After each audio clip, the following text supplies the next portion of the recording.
A la pregunta de si es correcto que a un pastor se le pague por ministrar, la respuesta es sí. Es correcto que a un pastor se le pague y reciba dinero por predicar y enseñar el Evangelio. Pero el tema no es que se le pague por predicar y enseñar el Evangelio. Más bien es el que sea sostenido por el trabajo que lleva a cabo, en el cual estas funciones son solo una parte. Hay ministros que trabajan más de 50 horas a la semana, así como también sabemos de otros ministros que escasamente trabajan 8 horas a la semana. Pero este no es el tema que trataremos en este video. Algunos de ustedes pensarían, y de hecho les han enseñado en sus grupos no cristianos, que los pastores no deberían recibir ninguna clase de compensación siguiendo la advertencia de Jesús en Mateo 10:8. De gracia recibisteis, dad de gracia. Aún más, las personas también afirman que los pastores que son verdaderamente espirituales no deberían ni siquiera recibir dinero. Estos dos argumentos podrían estar en lo correcto, pero ¿son válidos? Vamos a echar un vistazo a lo que dice la Biblia.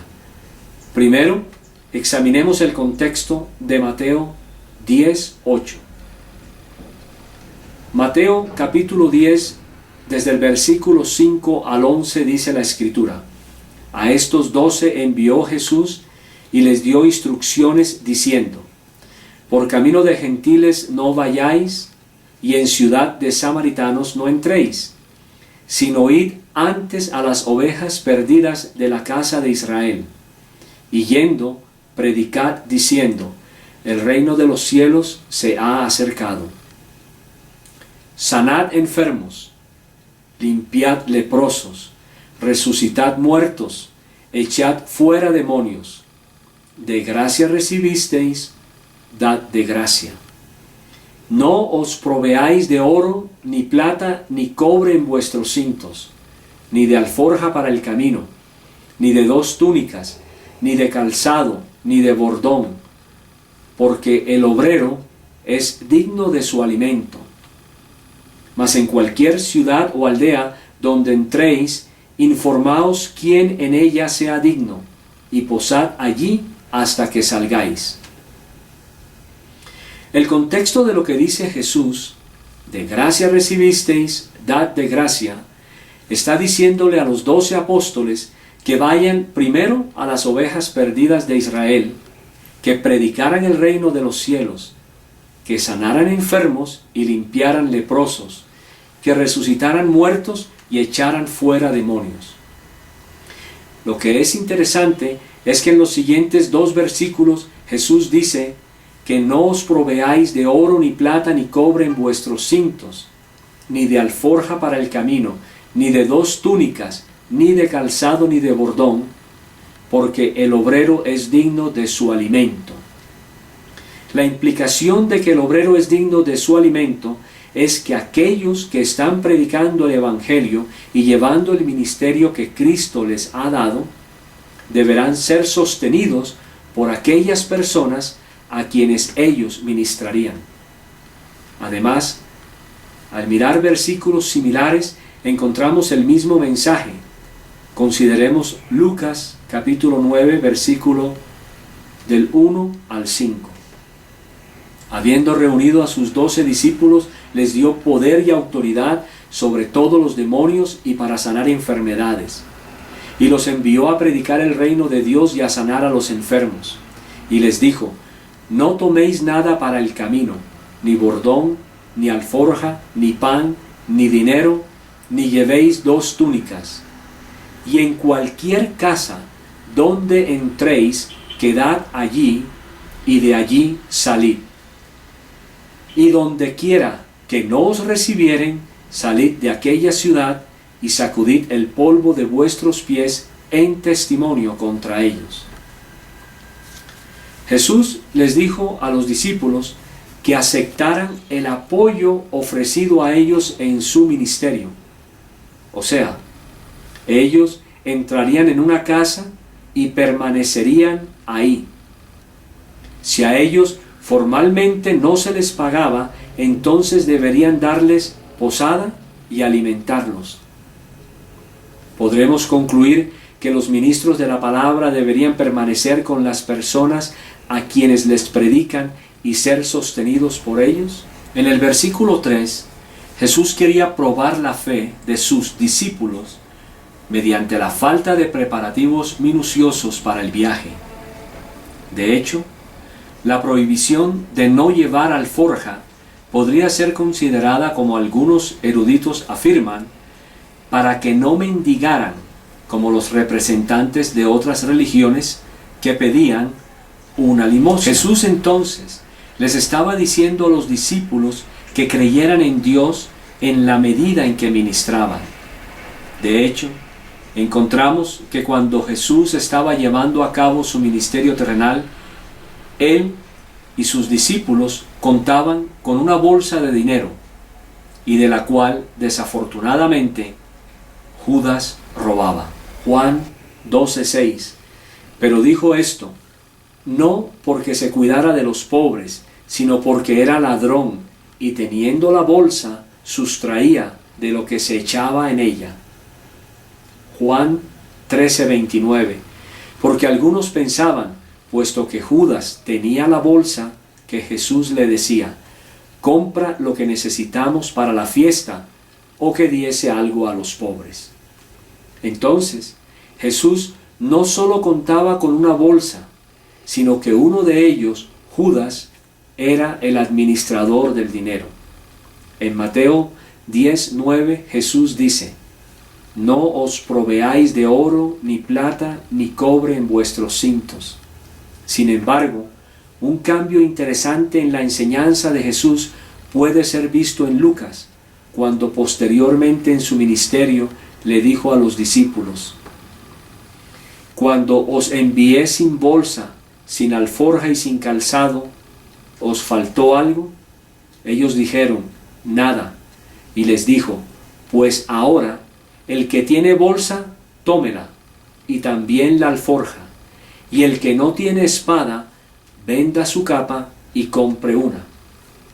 Porque os digo que es necesario que se cumpla todavía en mí aquello que está escrito, y fue contado con los inicuos, porque lo que está escrito de mí tiene cumplimiento.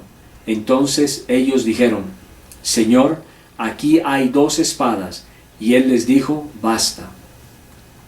¿Por qué el cambio? Porque los discípulos pronto estarían sin el Señor, y ellos tendrían que confiar en la provisión de Dios por medio de las personas a las que ministrarían durante el trabajo de predicación del Evangelio que estaba adelante de ellos. ¿Qué dice el apóstol Pablo? Pablo tiene muchas enseñanzas acerca del seguir a Cristo y acerca del dinero. Echemos un vistazo a 2 Tesalonicenses 3, del 9 al 10. No porque no tuviésemos derecho, sino por daros nosotros mismos un ejemplo para que nos imitaseis. Porque también cuando estábamos con vosotros os ordenábamos esto: si alguno no quiere trabajar, tampoco coma. Note lo que Pablo dice aquí, que si alguno no quiere trabajar, tampoco coma, y que debemos imitarlo. El contexto de este pasaje también se aplica al trabajo secular que una persona desarrolla. Particularmente no conozco a nadie que sin trabajar reciba salario. Primera a Timoteo capítulo 5, versículos del 17 al 18. Los ancianos que gobiernen bien sean tenidos por dignos de doble honor, mayormente los que trabajan en predicar y enseñar. Pues la Escritura dice, no pondrás bozal al buey que trilla, y digno es el obrero de su salario. En el anterior pasaje, Pablo menciona cómo los ancianos son tenidos de doble honor, porque mayormente trabajan en predicar y enseñar. Ahora bien, el contexto parece sugerir un pago monetario, ya que dice: digno es el obrero de su salario. Primera a los Corintios 9, del 13 al 18. Contra los que me acusan, esta es mi defensa. ¿Acaso no tenemos derecho de comer y beber? ¿No tenemos derecho de traer con nosotros una hermana por mujer, como también los otros apóstoles y los hermanos del Señor y Cefas? ¿O solo yo y Bernabé no tenemos derecho de no trabajar? ¿Quién fue jamás soldado a sus propias expensas? ¿Quién planta viña y no come de su fruto? ¿O quién apacienta el rebaño y no toma de la leche del rebaño? ¿Digo esto solo como hombre? ¿No dice esto también la ley? Porque en la ley de Moisés está escrito: no pondrás bozal al buey que trilla. ¿Tiene Dios cuidado de los bueyes, o lo dice enteramente por nosotros? Pues por nosotros se escribió: porque con esperanza debe arar el que ara, y el que trilla con esperanza de recibir del fruto. Si nosotros sembramos entre vosotros lo espiritual, es gran cosa si segáremos de vosotros lo material. En este pasaje, Pablo pregunta varias cosas que resaltaremos. En el versículo 4, ¿acaso no tenemos derecho de comer y beber? Versículo 7, ¿quién fue jamás soldado a sus propias expensas? ¿Quién planta viña y no come de su fruto? ¿O quién se apacienta del rebaño y no toma de la leche del rebaño? Los versículos 9 y 10 dicen: porque en la ley de Moisés está escrito: no pondrás bozal al buey que trilla. ¿Tiene Dios cuidado de los bueyes, o lo dice enteramente por nosotros? Pues por nosotros se escribió: porque con esperanza debe arar el que ara, y el que trilla con esperanza de recibir el fruto. Le aconsejamos que se lea todo el capítulo 9 de Primera a los Corintios, y si tiene un par de buenos comentarios bíblicos, úselos para una mayor comprensión del texto.